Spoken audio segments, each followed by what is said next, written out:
Так, мысалға менде м, мынау неге көшпейді да. Так, например, бір не ашайын. жаңағы фигмадан импорттаған уақытта ма? Да, проблем сол не үшін екенін түсінбедім шын. Так, негізі қараңыз былай ғой, ол фигмадан импорттау деген ол бета версия ғой әрі дұрыс жұмыс жасамайды ол өзі.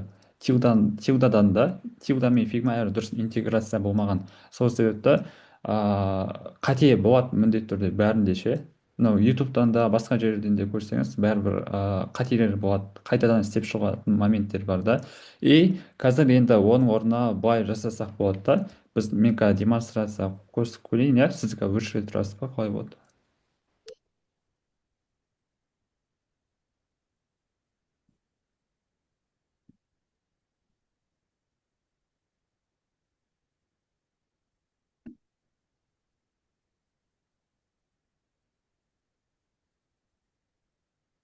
Өшті ма? Өшпеді ме? Так, иә, енді что деймін, иә. Менікі көрініп тұр ма? Мгм.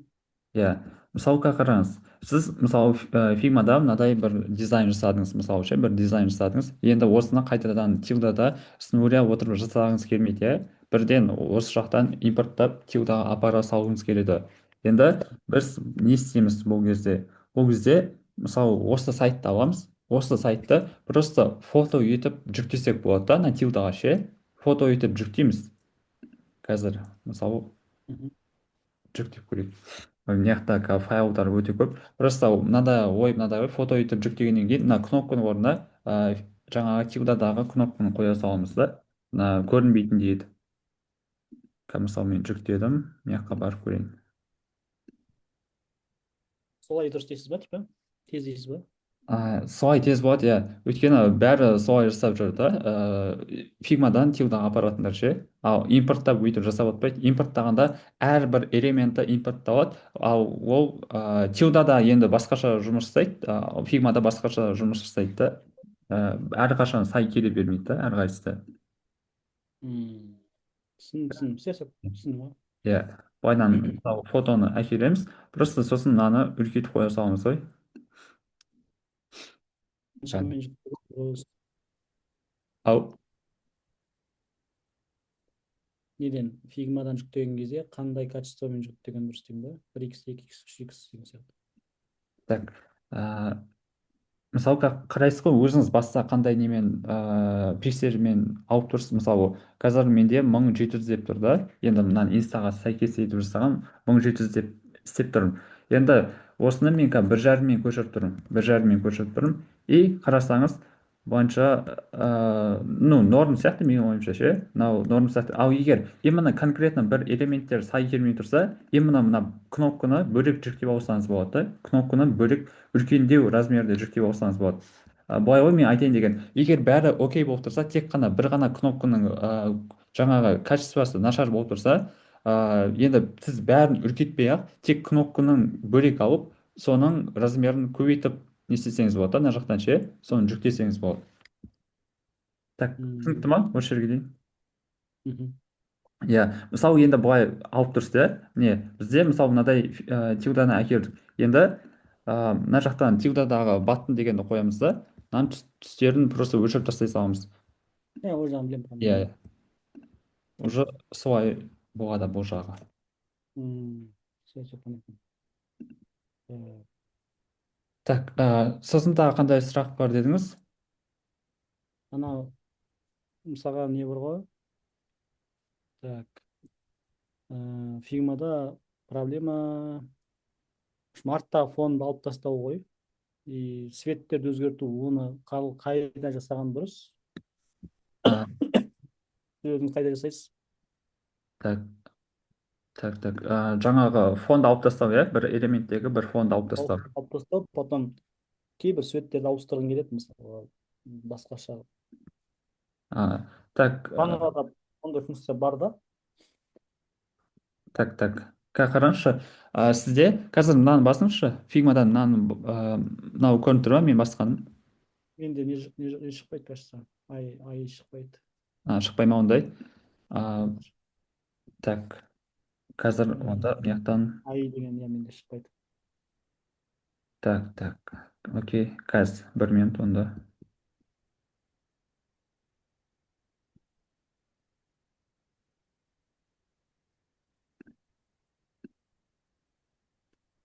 И сосын сіз қай сайттардан негізін аласыз, онда нелерді, кнопкалар үшін, иконкалар, нелер үшін керек заттар ғой. Так, мынадай бар ма? Мынадай кнопка бар да. Жоқ, бұлар енді өзім жасасақ болады ғой. Сайтқа емес, неге фигмада бар сонда менде нелер ше, жаңағы логотип инстаграм нелері, соларды қайдан аласыз? Мен неден аламын да, бірақ ол жақта несі жоқ екен, тегіндер аз екен да. Так, давайте қазір шамалы реттілік бойынша айтып жіберейін, мыналарды айтып жіберейін қазір. Мына фонды алып тастау бойынша, иә. Сосын жаңағы түсін өзгерту бойынша айтамын, сосын мына айтып жатқан сұрағыңызға жауап беремін.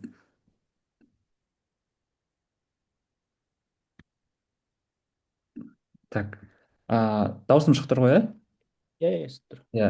Иә, мысалы міне мышканың оң жағын бассақ, потом мына плагин дегенді білесіз ғой, иә?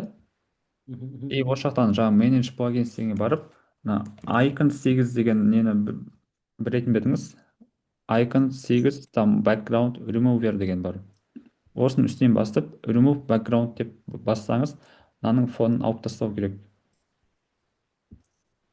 Қазір сәл күтіп көрейік. Осындай мен обычно осы плагинмен фонын алып тастап жүрмін негізі.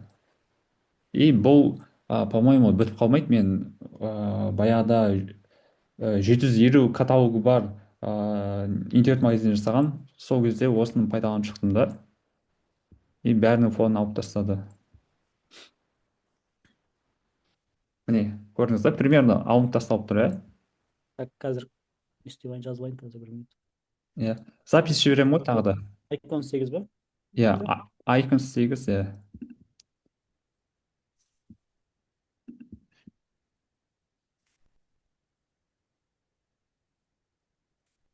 Қыз тұратын, иә. Все понятно. Так, мына жаққа да жіберіп қоя салайын. WhatsApp-тан да жіберіп қойдым.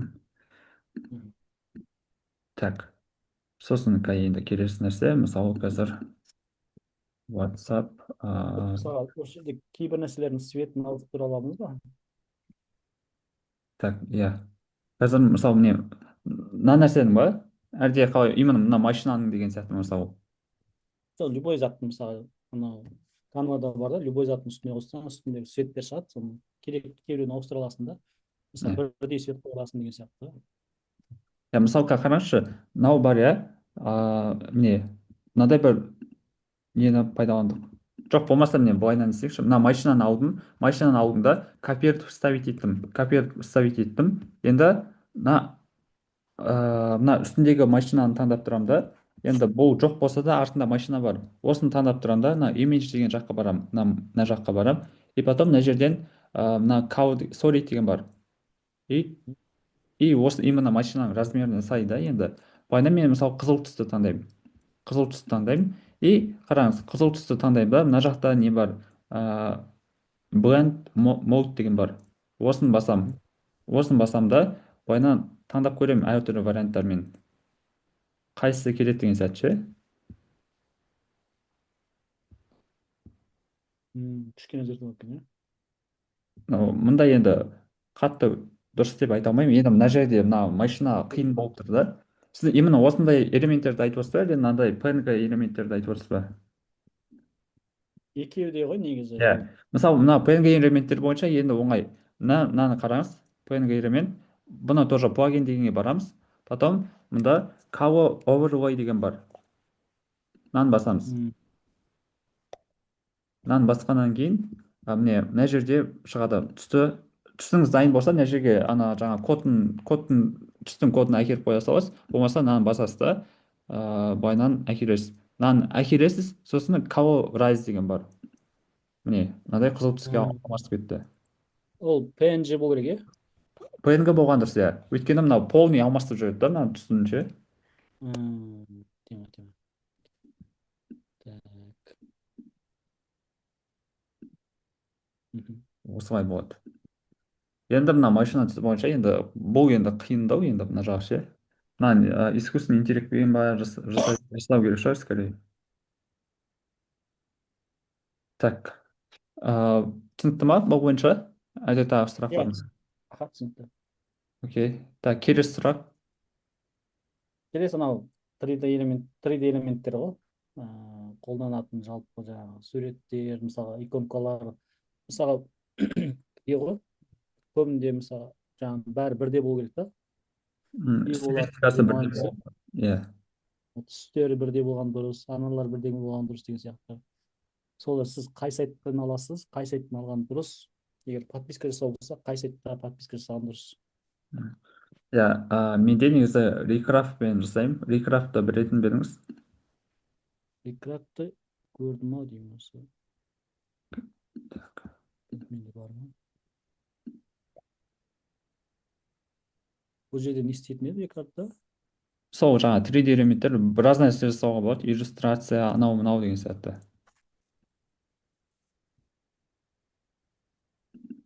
Так, мысалы міне қараңыз. Мен баяғыда өзімнің нұрбол дизайнер kz деген сайтымды ашқан уақытта сонда бірдей стилистикада 3D элементтерді жасағанмын осы рекрафт деген ішінде. Бірақ просто мына жақтағы мен мысалы қазір өзім жасанды интеллект деген 7-ші модуль ма қайсысы еді, сода рекрафт бойынша түсіргенім бар, бірақ ол кездегі айтқан информация уже қазір актуалды емес та, қазір уже платный версиясын жасап тастап жатыр да, бұрынғыдай не емес та. И мына жерде байқап тұрсаңыз енді не болып жатыр, бәрі бірдей түсте да, мына сарылау көк деген сияқты ше, сары көк деген сияқты осындай түсте. Енді қалай жасаймын деген сияқты сұрақ бар. Мысалы сіз рекрафтың ішіне тіркелдіңіз, не істедіңіз, оны өзіңіз қиындық болмайды деп ойлаймын тіркелу бойынша. Сосын не қараңыз, image дегенді басамыз, сурет дегенді бастық. Сосын мынаның ішіне барамыз, рекрафт v3 дегеннің ішіне барып, именно 3D элемент жасағымыз келсе, пластик дегенді таңдаймыз. Пластик деп іздейміз. Так, мен мынауды өшірсең, оперативке жетпей жатыр. Так.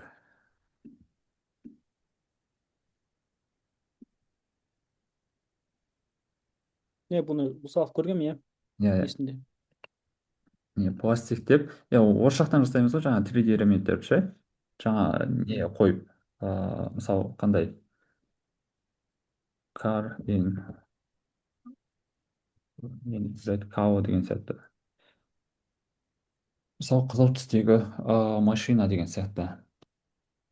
Мен негізі осы рекрафтта көп пайдаланамын мына жақта ше. Сосын енді каодан бөлек тағы да мына жақта не бар, не бар дегенде бәк деп қояйын, мысалы қызыл түстегі сөмке деген сияқты, соның бәрін осы жақта жасап аламын. Так, сосын менде қазір тағы да бір ой, міне қарасаңыз уже бәрі бірдей стилистикада көрдіңіз ба, мына қызыл түсте қызыл түсте деген сияқты осылай осылай кете береді ғой дальше. Потом қазір қараңызшы, жаңа сіз машинаның түсін бойынша тағы да мынадай бір вариант бар, бірақ ол бойынша біраз отыру керек. Мына имидждің үстінен бассаңыз, мына жерде астында бар да мынадай ше. Иә, Иә, оны көрдім. иә, Бірақ ол в общем бір екі ақ секунд жүрдік та. иә, иә. Сол просто оңай емес бұл нәрсе, Ана фотошоп. бір екі негелер көрген едім, что-то олар істемей қалған сияқты. Бір нелерден көргенмін ғой, дизайнерлерден осылай ауыстырасың. Олар істемей. Мен негізі қазір немен ауыстырып жүрмін. Менде канвада подписка бар да. Иә. Канал подпискасы қымбат емес қатты. Но бәрі бар жақта. Но проблема анандай. тоже андай нелер мысалға бір сайттарды емес, бір үлкен нәрселер жасаған кезде, үлкен деген кезде бірдей нәрселер жасау керек болған кезде ол жақта бірдей шықпайды да көбінде. Әртүрлі Иә, сайтта қандай сайт еді? Так. так, міне мына жақта еще image set деген бар, яғни бірдей стилистикада қарасаңыз ше, мына 1, 2, 3, 4 деген бәрі бір біріне ұқсас та. М, көрдіңіз ба, image set деген бар. Жаңа былай ғой, міне мына image деген астына image set деген бар. Потом әрқайсысына жазып шығасыз ғой, астына бірінші қандай болу керек, екінші қандай болу керек деген сияқты ше. м, Сол кезде алты бірдей стилистикада шығарып береді. Болмаса жаңа бір штуктап жазып отқанда да мына промпттар дұрыс болса болады ғой, ең бастысы ше, мына жазып отқан промпттар ше бірдей м. шығарып береді. Так, бұл жағы енді осылай. Так, түсінікті ма бұл бойынша? Иә, түсінікті. Сіз қай сайттарға өзіңіз подписка жасайсыз? Қай сайттарға подписка жасаған дұрыс? Так, Жасау керек болса. мен шынымды айтайын, ешқандай подписка алмаймын, ешқандай неден дәл қазір алып жатқан жоқпын. Маған қазір қажеті жоқ та. Баяғыда ең басында менде қызығып подписка ала беретін едім. Қазір аса қатты не жоқ, қажеті жоқ та менде ше. Былай ғой, тилда бойынша қалай, тилда ғой негізі, жасап жатқан тилда бойынша сонда подписка аламын, болды, басқа жоқ. Тилда, сосын сұрақ бар еді. Тилда мысалға жаңа клиентпен сөйлескен кезде ше, Иә. қалай келісеміз? Мысалы, сайт жасайын деп жатыр. Бірінші оның логин, email логинін аламыз, иә. Так, Қалай сіз қалай жүреді мысалға? Например, мен сайт жасатайын деп едім, сізге жазамын. Сіз не істейсіз? Сен қандай сұрақтар қоясыз? иә. Сұрақтарға қандай данныйлар керек?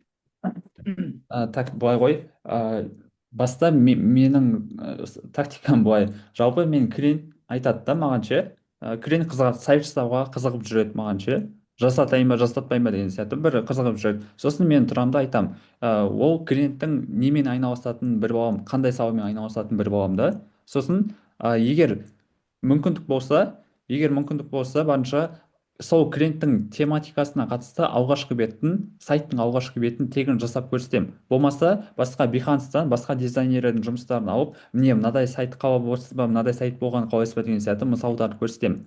Сосын иә деп айтады, ну иә деп айтады енді көп жағдайда. Сосын уже былай былай деп не істеп кетемін ғой, онда менде прайс, ну бағасы мынадай, и потом жарты оплата салып уже бастап кетеміз деген сияқты ше. Просто сіз қазір уже сайттың алғашқы бетін жасап көрсеткеннен кейін, там басқа да жұмыстарды көрсеткеннен кейін сізге уже сенеді да.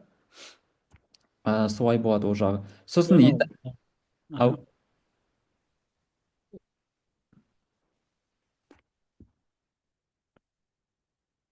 мысалға жаңағы почтасын алып подписканы қалай түсіндіресіз? так былай ғой. Подписка оған жасату керек па? Ол картасын тіркеп жасау керек қой мысалға. Жоқ, жоқ.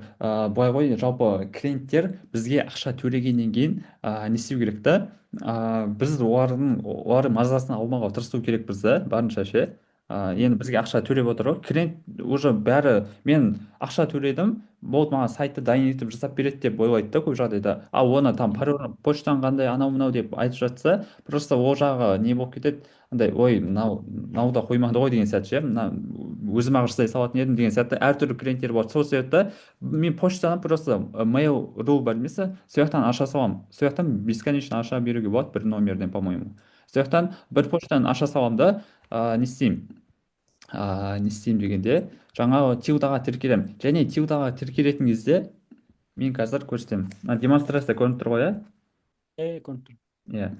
Тилдаға тіркелетін кезде мен негізі тилдадан соңғы рет қашан подписка алғаным есімде жоқ, шынымды айтайын. Себебі менде партнерская программа арқылы тіркелемін. Міне тилдада мына профиль деген жерде партнерская программа деген бар. Және мен астыға түссем, не қараңыз, не сізге подписка созылды, былай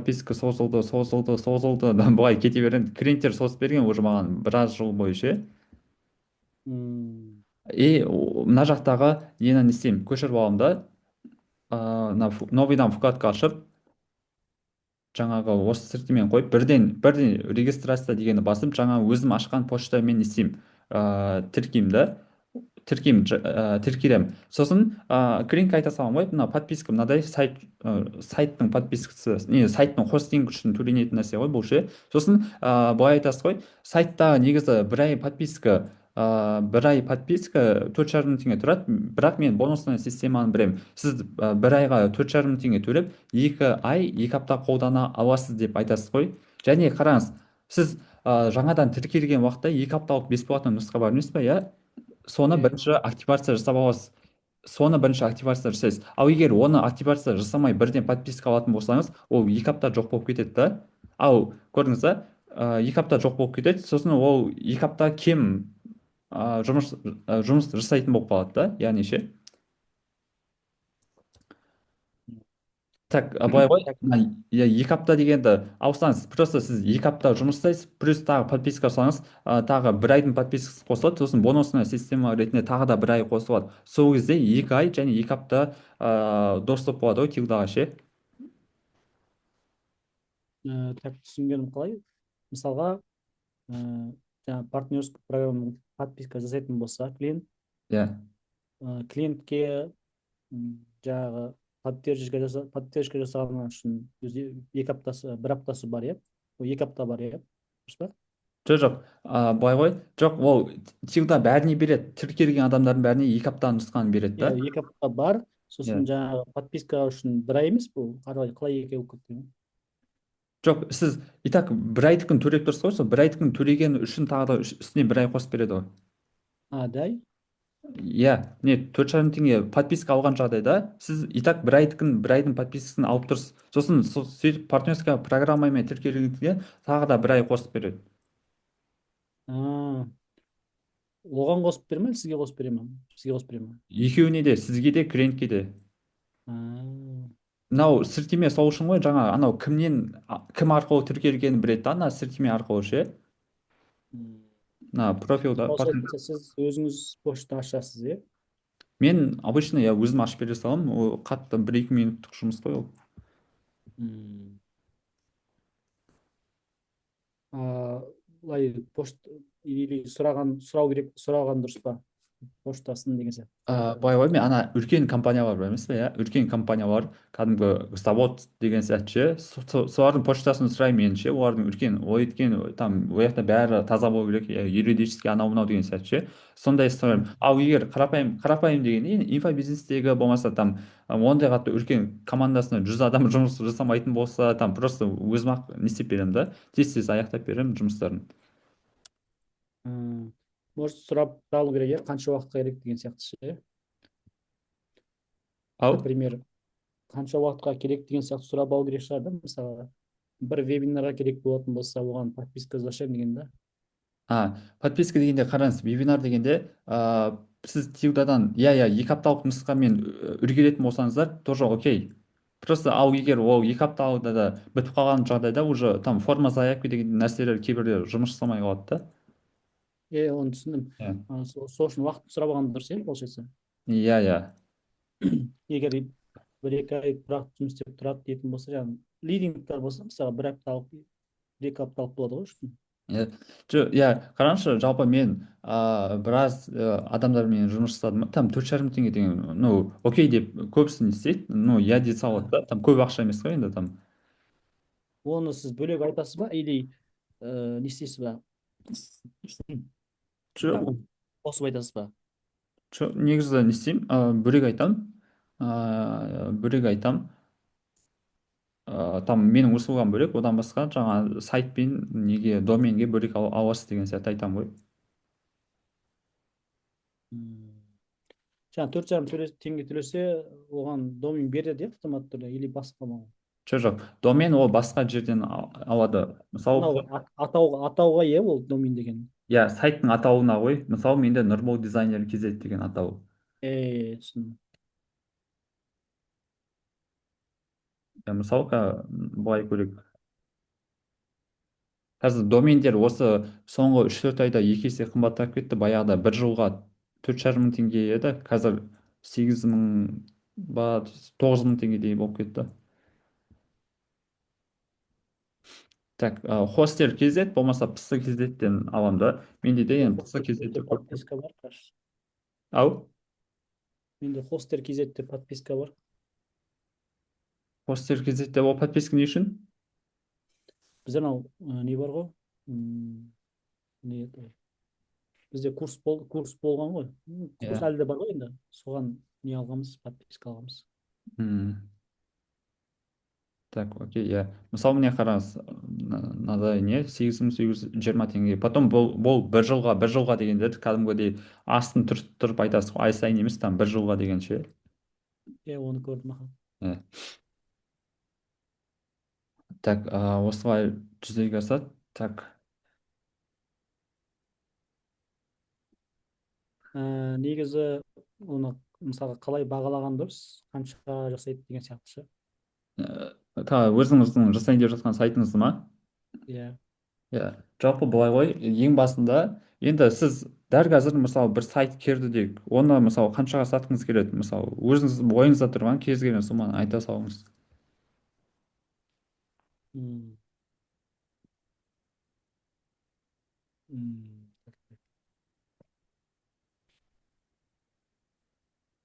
Сосын ана нелерді арттыруға байланысты ше. Ә, Креативті арттыруға байланысты қайдан көрген дұрыс? Неден ба? Не аты? Мен Pinterest'тен қарап жүрмін. Сосын Behance бірақ көп қарамаймын. Pinterest'те көбірек. Сіз Так, қайдан қарайсыз? так, былай ғой. Бір идея іздеген кезде. Так, хорошо. Қазір давайте мына сұраққа жауап ала салыңыз. Қазір жаңа сіз айттыңыз да, мысалы қаншаға сатқыңыз келеді деген дауысын естідіңіз да оны? Е, Иә, мысалы айтыңызшы. қалай?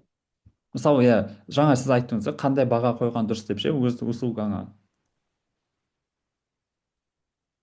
Дауыс, қандай баға қойған дұрыс осы? Не Иә. айтайын деп. Жоқ, сол мысалы сіз қаншаға сатқыңыз келеді мысалы сайттарды. Мен сайттар білмеймін. Анау көбінде лидингтер көп заказ береді ғой. Жаңағы бір беттік, екі беттік, үш беттік деген сияқты. Сотка қарайтын реклама жібергенде ше. Ал үлкен компаниялар сайттар енді олар білмеймін 200-300 мың болу керек шығар. Как минимум 100 мың болу керек қой. Так, иә, былай ғой. ә, мен негізі сайттың бағасын адамына қарап айтамын да. Адам кімге сатып жатқаныма қарап айтамын. М, Мысалы, мына сабақта қарасаңыз, сату техникасы деген сабақта қарасаңыз, клиентке квалификация жасау деген нәрсе бар да. Осындай сұрақтар қоямыз да.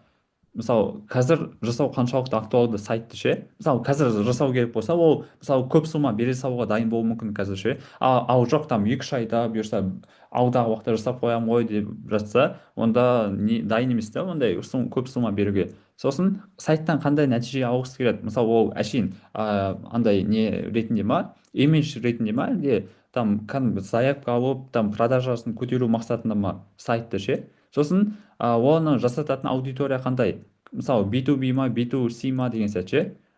Сондай нені сегментті анықтап алу керек. Сосын қазір и так сайттан болмаса да бәрібір оған клиенттер келіп жатыр ғой, біздің клиентімізге басқа жақтан бір клиенттер келіп жатыр қазір сайт болмаса да ше. Бір таргеттен реклама жасап жатуы мүмкін деген сияқты ше. Таргеттен болмаса Google'дан бір реклама алуы мүмкін деген сияқты, блогерден деген сияқты. Сосын өзі айтады қандай реклама қолданып жатқанын. Осы кезде біз сұраймыз, мысалы сіз таргетке айына қанша теңге жаратып жатсыз деп ше. Егер айына там миллион теңге, 2-3 миллион теңге жаратып жатырмын деп айтсаңыз, сайттың бағасын смело там 500-600 мың деген сияқты айта беруге болады да. Осы арқылы біліп аламыз да біз ше. Ал егер ол білмеймін, там мен енді бастап жатырмын анау мынау деп жатса, ол ондай бір 300 мыңға 200 мыңға жасатуға дайын болмауы мүмкін ол ондай нені ше, сайттарды ше. Мен де алдында өткенде бір медицинаға қатысты бір клиент болайын деп тұрған біреу келді, мен өз бағамды айттым, бірақ ол енді ашып жатыр едім анау мынау деп уже жоқ болып кетті да. Ол ондайға дайын емес та просто ше, ондай суммаға. И сол себепті мына сабақтарды қарау керек та, мынадай сұрақтарды қойып алу керек, клиентке квалификация жасап алу керек, маған ақша төлеуге дайын ба әлде дайын емес па деген сияқты. Осы арқылы жүзеге асады. Негізі былай ғой, мен бір адамдарды білем, бір таргетологты білем, ол бірақ не да, бір үлкен бір миллион теңгеге де проекттерді ала береді, там 20-30 мың емес, енді там 50-60 мыңға 100-150 мыңның проектісін де ала береді да. Ол қандай сумма екеніне қарамайды, бәрін алып алады. Сөйтіп қалай айтсам болады, тынымсыз жұмыс жасайды да. ну соның арқасында там 5-6 миллион кемі айына тауып отырады да. Қазір алдында бір неден рексустан салоннан машина алды да, яғни рексуста да там кемі там 35 миллион ғой, салондағы деген сияқты ше. Сондай машина алды. И бұнда көп та, енді сіз өзіңіз білесіз да, именно мынадай адамдармен жұмыс жасаймын деп айтсаңыз болады. Болмаса жаңағы мен айтқан адам сияқты там қымбатқа да арзанға да бәрін барлық клиенттермен жұмыс жасай берсеңіз болады. Болмаса тек арзан клиенттермен жұмыс жасасаңыз болады деген сияқты. Енді бұл жағы өзіңіздің таңдауыңызға байланысты. Енді қайсысы жақын соны таңдайсыз ғой. М, Так, сосын міне сайтпен клиентпен сөйлесу бойынша мына жақта бәрін көрсетіп қойдым. Одан бөлек қазір мен мына жақта тағы да нәрсе бар. Құндылық. Так,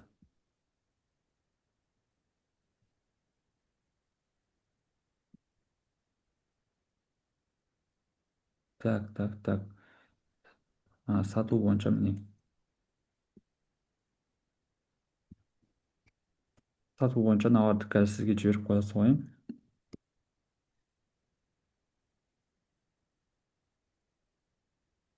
Кішігірім алгоритмдер ғой.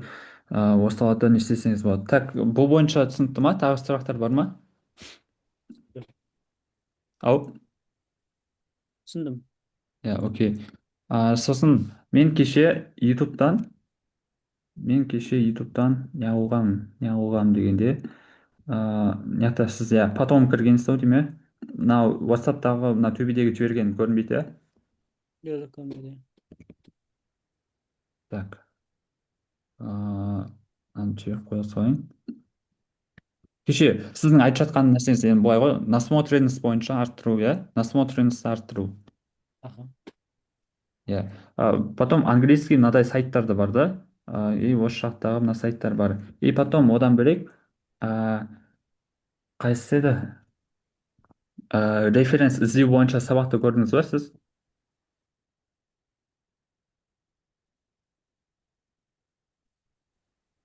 Қай сабақта ол? Там үшінші модульдегі сабақ болу керек, по-моему. Референс іздеу бойынша. Мен бас жағы негізі бәрін уақытында көріп соңына қарай тездеттім да. Так, окей. Қазір мына жақтан не істеп алайын. Мына жақта да тоже бар болу керек. Не идея референс сайттары деп тұр. Так. Жоқ, просто өзіңіз қайсысын көп қарайсыз деген ғой соны. Иә, мен негізі ең басында міне мыналарды қарап жүрдім. Мейтон, Тилда, Behance, OnePageLab деген сияқты ше. Осыларды қарап жүрдім. И қазір айтам. Қазір енді келесі қайсысына кеткенімді айтам. Мыналарды тоже жіберіп қоя салайын. И одан кейін міне қазір басында кіріп көрдім да, басында потом көп түсінбегеннен кейін қатып қоя салғанмын. Кейін көремін деп шықты.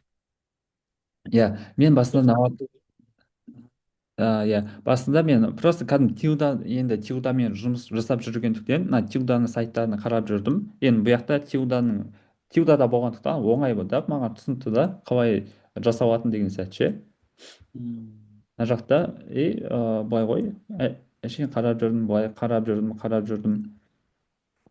Мысалы бір сайтты алып қарайық.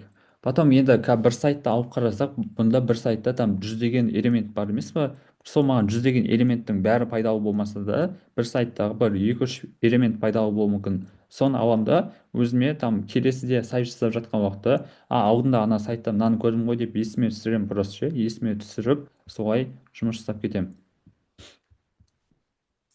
Так, негізі маған мынадай сайттар ұнамайды маған ше, ашығын айтқанда. Бұлар уже қалды ғой негізі. Так. Сосын былай ғой, сосын Behance-тың анау русский Behance деген бар, ана срочный сайттар ше, срочный сайттар. Сосын мына кісіні танисыз ба білмеймін, Рахат деген жігіт бар тоже, мынадай сайттар жасайтын ше, мынадай срочный вау деген сияқты. Осындай сайттар. Сосын айтқандай міне мына нәрсені айтайын сізге. Сіз мына Behance-қа барсаңыз және Қазір ашылсын. Мен профилыма барайын. Менің профилім міне. Осы профилға барасыз. Сосын қараңыз. Мына профилға барған уақытта оценки деген бар. Яғни мен қойған бағаларымда, менің лайк басқандарым. Осы жаққа барсаңыз, мен көбіне мынадай сочный сайттарға бір лайк басқаным бар да. Сіз осы жақтан қарасаңыз болады да. Міне. Осы жақтан деген сияқты. Потом сіз қараңыз, былайдан астыға түскенде бұлай бітіп қалды деп ойлауыңыз мүмкін. Жоқ, бірақ астыға тағы да апарсаңыз, тағы да пайда болады. Не, былай бітіп қалған жоқ. Астыға тағы да бір апарып жібересіз, тағы да пайда болады да. М. Иә, мына жақта сол сочный сайттар негізі баршылық. Сосын Біздің болмаса, ал, сайттан жақсы екен. Осы сайттан жақсы екен деймін да. иә. Сосын не қараңыз, одан бөлек мынадай ғой. Мына сол сочный сайттардың иесіне жасаған дизайнерге подписка жасап қойсаңыз, Behance-тан сізде именно сондай сайттар көбірек шыға бастайды да. М. Иә, подписка жасау бойынша түсінікті шығар, иә, просто барасыз, ана подписка деген бар ғой. Ол жақтан. Аха. Иә. Сосын одан кейін міне мынадай, жаңағы сізге не жіберген бойынша супер английский, там европейский сайттар бар. Мысалы мына сайттар. Мен қазір осы сайттарды көп қарап байқап жүрмін да. Осы жақтағы сайттарды. Так, мысалы біреуін ашып көрейік. Мынаны ашып көрейік. Мынаны ашып көрейік. Міне уже менде мысалы бір оферді жазу кезінде маған бір нәрсе қажет болса, именно бір сөзге акцент қойғым келіп тұрса, уже міне мынадай идея пайда болды да, менде артына мынадай бір жасыл түс қойып қою деген сияқты ше. И мына жерде қарасаңыз, мына нәрсеге көз бірден түседі, иә. Мына сөзге. Уже бір идея пайда болды менде.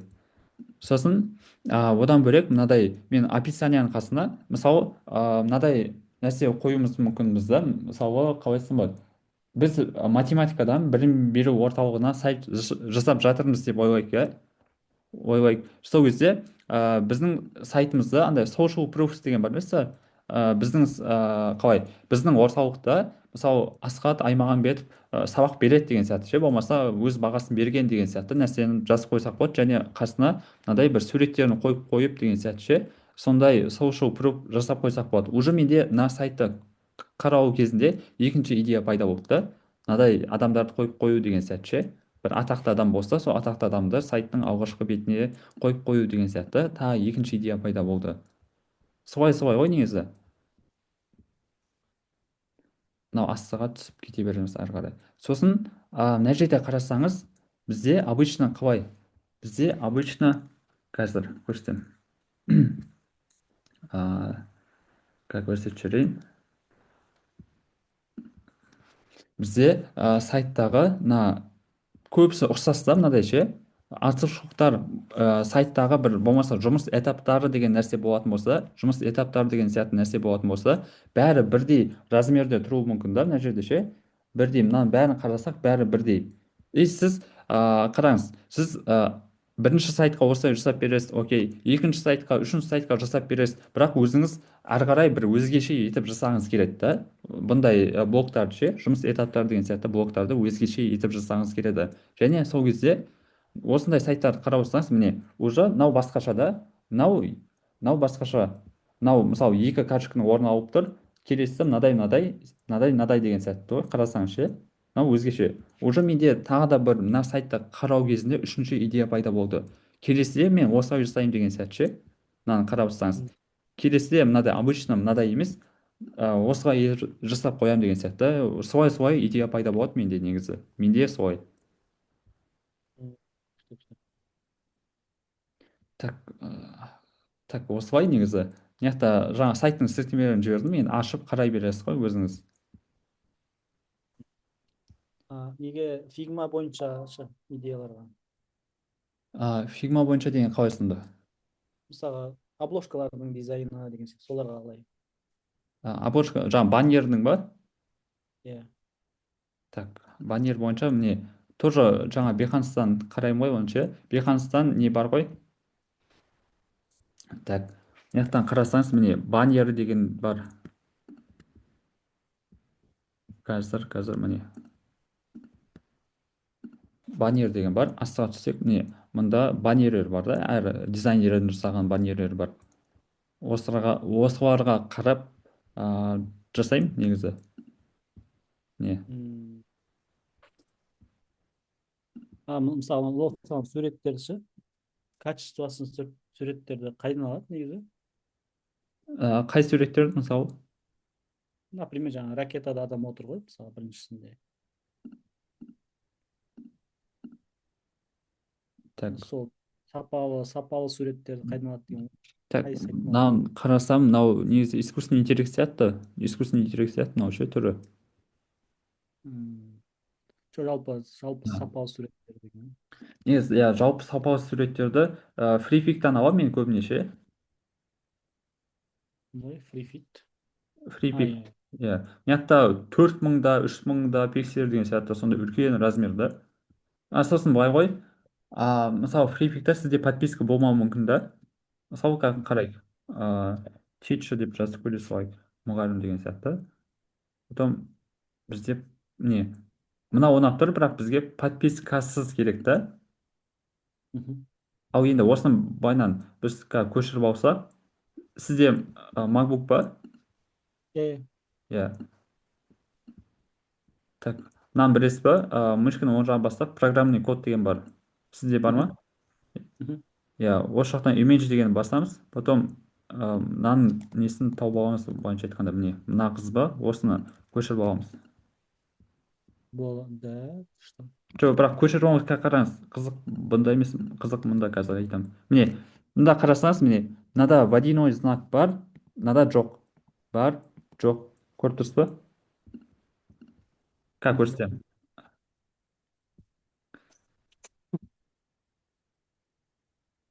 Любой суретті да? Так, любой сурет негізі болу керек, иә. Так, менде басқа папкаға кетіп қалды мынау ше, қазір мына жақтан басқа жақтан ашайыншы. Так, программный код, да, изображение, сохранить файл, мына жаққа барам, загрузка деген жаққа барам, потом мынаны тағы көшіріп алайын.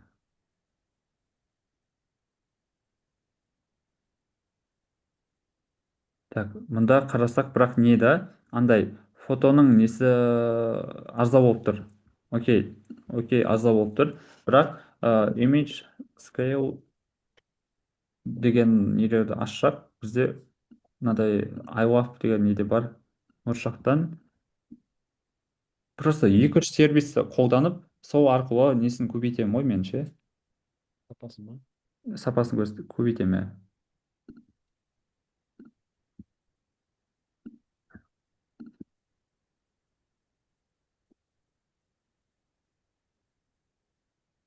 Так,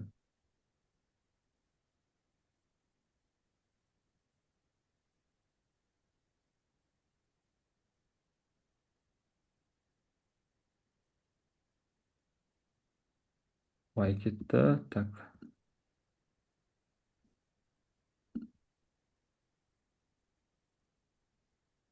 Так, мұнда ошибка шығып тұр. Мен инкогнитомен отырмын негізі қазір.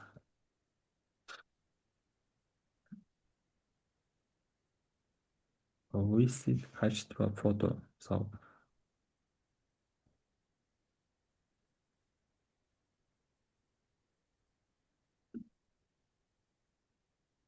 Ой, мына кейде сайттар ошибка шығады, технический работа болып жатуы мүмкін.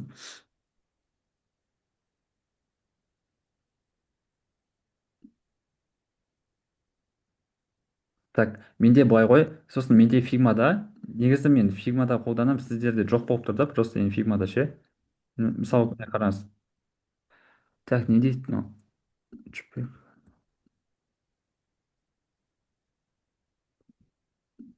Мынау что-то әкелмей тұр. Мысалы, мына суретті әкеліп қоя салайық. Мынаны бассам, менде мына жақта просто boost resolution деген бар. Яғни несін көбейту, качествосын көбейту деген бар. Осы арқылы қолданамын. Болмаса мына сервис негізі істеу керек, мынау ше. Просто өзі қазір істемей тұр дәл қазір. Сосын қараңыз, сізде мына жүктеген уақытта міне көріп тұрсыз ба, фрипик деп тұр ғой. Осындай текст шығып тұруы мүмкін. Сол кезде сіз қалай алып тастаймын деп білмеуіңіз мүмкін. Сол кезде мына водяной знак с фото деп іздейсіз былайынан ше. М, Сол кезде жаңағы фрипик дегендерді бәрін алып тастайды. Енді мына бірінші сервис алып тастай алмай жатса, там келесі сервиске өтесіз деген сияқты ғой. Не? Қазір фрипик деген сияқты осылай тұр да, мынаны алып тастайды ол. м, Все, түсіндім. Так. кәм- Так, бұл бойынша түсінікті болса, иә, тағы қандай сұрақтар бар? Сосын алғашқы клиенттерді қайдан іздесек болады деген. Так, сіз негізі мына жақта нелерді көріп пе едіңіз? Жаңа Xmind-ді жазып алдыңыз ба өзіңізге? Смайт менде ашып бағады ма сондай бір нәрсе бар. Дедім по идее кітабын компьютерға. Так. Мысалы қазір демонстрацияны қосыңызшы, сол Xmind-ды көріңіз қайтадан.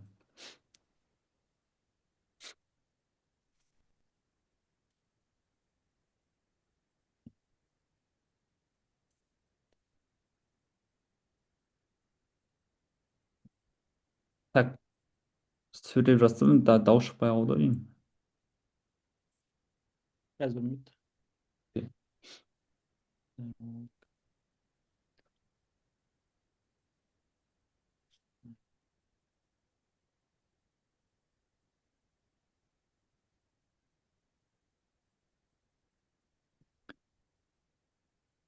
Так, қараңыз, енді менің платформама барыңыз. Сол жақтан жүктеп алдыңыз да, жаңа мен Google Drive-тағы Дедім бірақ бұл не загрузка деп кетті ол астында қалып кетті. Қай не деді ол? 8-ші модуль ғой.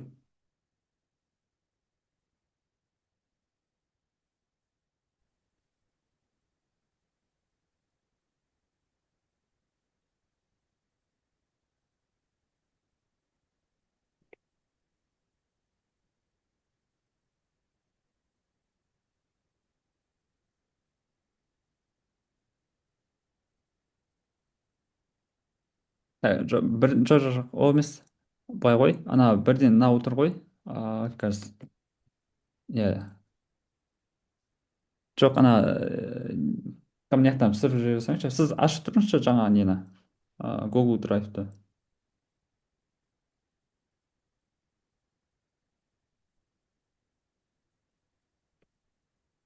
Не істейін Қазір, айтайын айтсаңшы. Коперді дей ма? қазір WhatsApp-тан жібердім да. Сіз ана штуктап жіберіп жатсыз да, анда копировать етіп.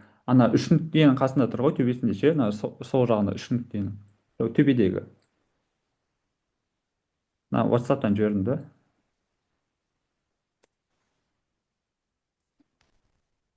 Болмаса ана үш нүктені басыңызшы, ана ақша төлеуге дайын деп скачать деген басыңыз.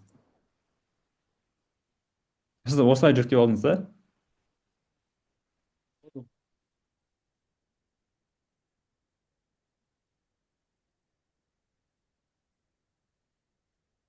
X-ті баса салыңызшы, ана қызыл алып тастай салыңыз, отмена пропустить дегенде.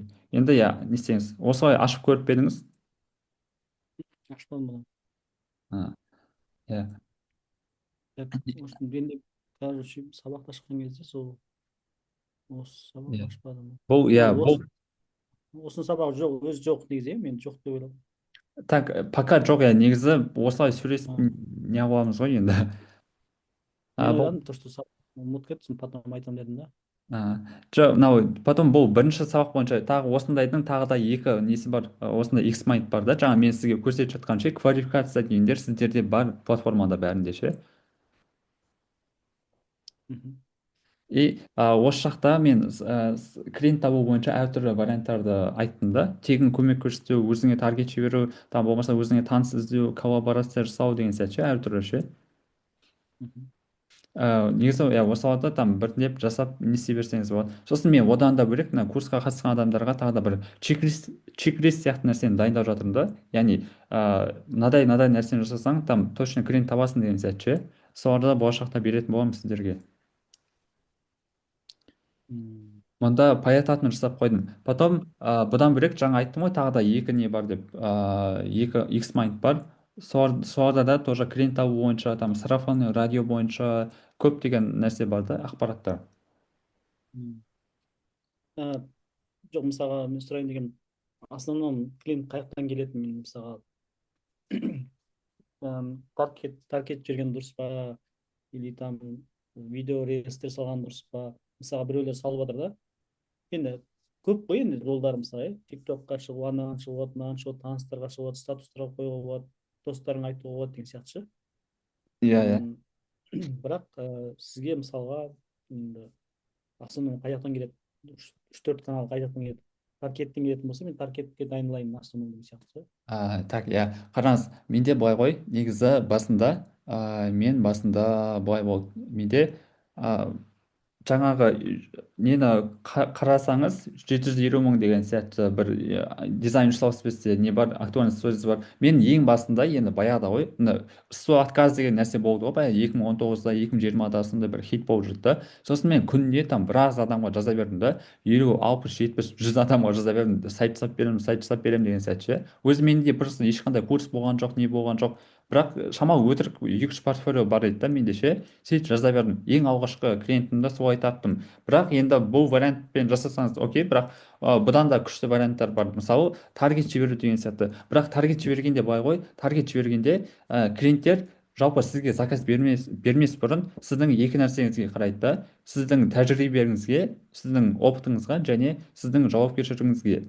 Яғни сіздің жасаған жұмыстарыңыз, сіздің портфолиоңыз өзі айтып тұру керек та, сіздің дизайнер екеніңіз ше, сіздің веб дизайнері екеніңіз айтып тұру керек. Сосын одан бөлек сізге ақша енді көбіне 50% предоплатамен бәрі көбісі жұмыс жасайды ғой, сол кезде сіздің жауапкершілігіңізге де қарайды да. Былайынан ұстайды па не ұстайды па, ертең таппай қалмайын ба деген сияқты ше. Енді клиент әртүрлі нәрсе ойлайды. Сіз окей, 1000 жерден жақсы адам бола беріңіз, бірақ клиент сізді танымағандықтан не істейді, сенімсіздік танытады да бәрібір ше.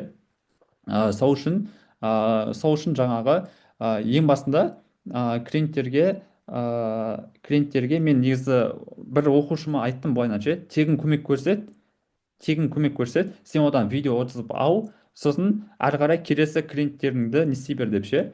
Келесі клиенттеріңе сататын кезде видео отзывтарды көрсетіп сат деп ше. Және осылай әрбір не істеген сайын, әрбір проект сайын бағаңды біртіндеп көтеріп отыра бер деп айттым. Солай не істеді да, ол алғашқы клиенттерін тауып солай не істей берді. Bir адам бойынша сайттан клиент тапты, және ол адамға тағы да еще сайттан бөлек баннер керек болды. Сосын оның танысына тағы баннер керек болды. Сөйтіп тауып кетті да өзінің несінше, алғашқы көмек көрсету арқылы Инстаграм дайындады. Сосын бір екі адамдарға жазды: мен сізге тегін сайт жасап беремін, ал сіз маған видео жазып беріңіз деп ше. Сөйтіп алғашқы клиенттерін тауып солай жұмыс жасап кетті. Болмаса тегін көмек көрсеткіңіз келмесе, онда өзіңізде портфолио жағы мықты болу керек та барынша ше. М, Енді қазір былай ғой, қазір анда портфолио жағы мықты деген сәті ол абстрактты нәрсе да. Кейбір адамға сіздің вау портфолиоңыз кейбір клиент үшін ой онша емес, маған просто мынандай сайт керек деп сіз үшін онша емес бір вариантты айтып тұруы мүмкін да. Сол себепті м, қазір жұмысыңыз жақсы болсын жаман болсын бәрін сала беру керек. Клиент сол сіздің жұмыстарыңызға қарап өзіне ұнаған вариантты көріп қалса, маған былай жасап бер, мына сайттағыдай жасап бер деген сияқты өзі ақ айтады да. м. Так, Сіз кішігірім основном ау сайтқа жасайсыз иә, портфолионы сайтқа жасайсыз иә негізі, основном. қалай? Жаңағы портфолиолардың жұмыстарын сайтқа саласыз иә, основном. Так, былай ғой, менде андай да, сарафанный радио жақсы дамығанда мен жақты ше. Яғни қалай, мен бір баяғыда жасап берген бір клиенттерім бар, солар арқылы келе береді да. Сосын солардың таныстарына солар келе береді. Енді қараңызшы, ол адамдар үшін мен сенімдімін да, себебі сол адамның танысына мен уже сайтты жасап берген, ол сайтын қолданып жатыр. Маған сенеді да бірден ше. менің сайттарымды көрмесе де просто соның танысының сайтын көргендіктен солай жасай береді. менде өзім портфолиом жинақталған сайт жоқ мысалы ше. бірақ М, кезінде бір не істеген бар, таныстар арқылы сөйтіп кете берген бар, кете берген деген сияқты. м. Мен инстаграмға салсам ба деген бір орыстардан көрдім да. иә иә Сол сол осыған инстаграмға бәріне салу бәрін керек қой постып кәдімгі. салып. Иә, сол сіздің түріңіз бар болғандықтан не болғандықтан менде просто баяғыда артық қыламын деп бір тыртық қылып алған бар, баяғыда бір подписчиктерім бар, біраз не бар еді, инстаграм бар еді, уақытша өшіре тұрған, бірақ қайтадан кіре алмай там қайтадан нөлден бастап жатырмын да сол. М, Сол себепті қазір андай бар, мен курста оқыған біраз адамдардан байқаған, новый инстаграм ашамын деген сияқты ше, бар, ондай керек емес. Қазір мысалы сізде 200-300 подписчик болсын да, солардың арасынан хотя бы сторисіңізді там неңізді бір 50-60 шақты адам көрсін да, солардың арасынан сол таныстарыңыздың өзіне де керек болмаса, сол таныстарыңыздың танысына керек болуы мүмкін да, сайт дизайн деген сияқты ше. Сол кезде сөйтіп сол сайт дизайн жайлы әңгіме кеткенде, сол сіздің сторизға шығып жүргеніңіз, сіздің жаңа жасап жатқан жұмыстарыңызды инстаграмға салған посттарыңыз есіне түседі да, мен мына танысым бар ауылында айналып жүрген деген сияқты, сол сізді ұсынуы мүмкін да. Сіз білмейсіз там, енді құдайға сенушісіз там, құдай қай жерден беретінін білмейсіз да, не ризықты ше. Просто біз мүмкін варианттардың бәрін жасай беру керекпіз ғой.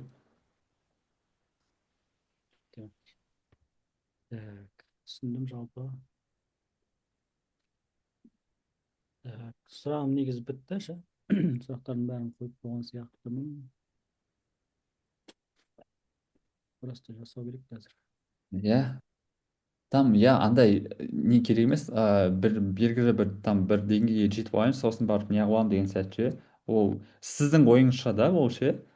А так ол деңгейге жетпей ақ клиенттер тауып не істеуге болады. Мен даже білемін андай өз сайттарында ше UX және UX және UX, UI және UX дизайн принциптарын үйретемін деген адам бар да. Бірақ сол өзіне пайдаланбаған да, өзінің сайтында сол UI және UX дизайн принциптарын пайдаланбаған да. Яғни мен айтайын деген кәдімгі нарықта неше түрлі адамдар бар ғой.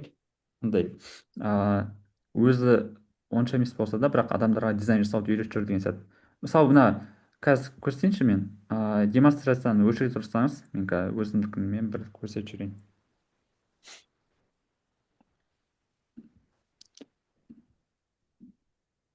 Мынау көрініп тұр ма? Мгм, мгм.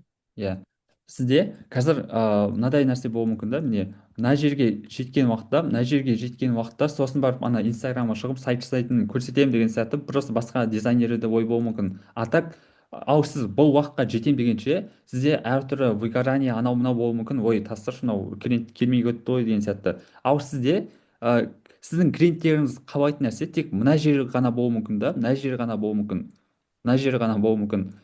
Сол себепті қазір онша емес болсын жұмыстарыңыз болса да сала беру керек та, жаңағы инстаграм басқа да адамдарға көрсет деген сияқты. Ал егер сіз мына жаққа жетемін дегенше сәйкесінше уақыт көп кетеді және ол уақыт аралығында сізде ешқандай клиенттер болмайды. Сол себепті жаңағы бұл нәрсені жарты жолдан тастап кетуіңіз мүмкін деген сияқты ғой.